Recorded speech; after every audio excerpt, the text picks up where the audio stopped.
দর্শক, এই মুহূর্তে ডিবি কার্যালয়ে আছেন সহকর্মী নাইমাল জিকো। আমরা সরাসরি যুক্ত হচ্ছি জিকোর সঙ্গে।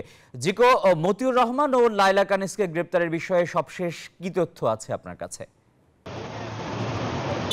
জি, টিপু যেমনটি জানেন যে আজ ভোর রাতের দিকে কিন্তু বহুল আলোচিত এনবিআর এর সাবেক সদস্য ডক্টর মতিউর রহমানকে গ্রেফতার করা হয়েছে দুর্নীতির অভিযোগে, এবং তার স্ত্রীকেও, যিনি নরসিংদী উপজেলার সাবেক চেয়ারম্যান ছিলেন, তাকেও গ্রেফতার করা হয়েছে এবং ডিবি কার্যালয়ে কিন্তু আনা হয়েছে। যেমনটি জানেন যে গত বছর আসলে এই কোরবানি ঈদের সময় 12 লাখ টাকার যেই ছাগলটি সাদেক এগ্রো থেকে কেনার কথা ছিল, সেটি নিয়ে হলো ব্যাপক আলোচনা সৃষ্টি হয়, আলোড়নের তৈরি হয়, এবং কোনো সরকারি কর্মকর্তার বিরুদ্ধে এত বেশি আলোচনা সমালোচনা আসলে গণমাধ্যমে হয়েছে তিনি হচ্ছেন মতিউর রহমান, যার বিরুদ্ধে এখন পর্যন্ত কিন্তু দুদক অনেকগুলো মামলা হয়েছে, এবং এই দুদক কিন্তু অনুসন্ধানে তার ঢাকা শহরে 15টি ফ্ল্যাট এবং 3টি বাড়ির সন্ধান প্রাথমিকভাবে পেয়েছে, এবং পাশাপাশি কিন্তু একটি গ্রুপ অফ কোম্পানিতে প্রায়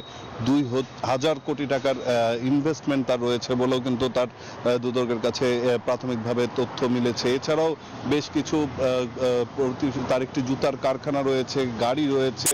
তো তার যে সম্পদের বিশাল পাহাড়, সেই বিষয়গুলো কিন্তু অনুসন্ধানে প্রাথমিকভাবে তথ্য মিলেছে, এবং এরই প্রেক্ষিতে কিন্তু যেই মামলাগুলো হয়েছে তার উপরেই ভিত্তি করে তাদেরকে গ্রেফতার করা হয়েছে। তবে কোন মামলাতে নির্দিষ্টভাবে গ্রেফতার করা হয়েছে সেটি কিন্তু এখন পর্যন্ত ডিবি থেকে আমাদেরকে জানানো হয়নি। তো আজকেই তাদেরকে আদালতে হাজির করার কথা রয়েছে, হয়তোবা দুপুরের দিকে তাদেরকে আদালতে হাজির করে রিমান্ড চাওয়া হতে পারে।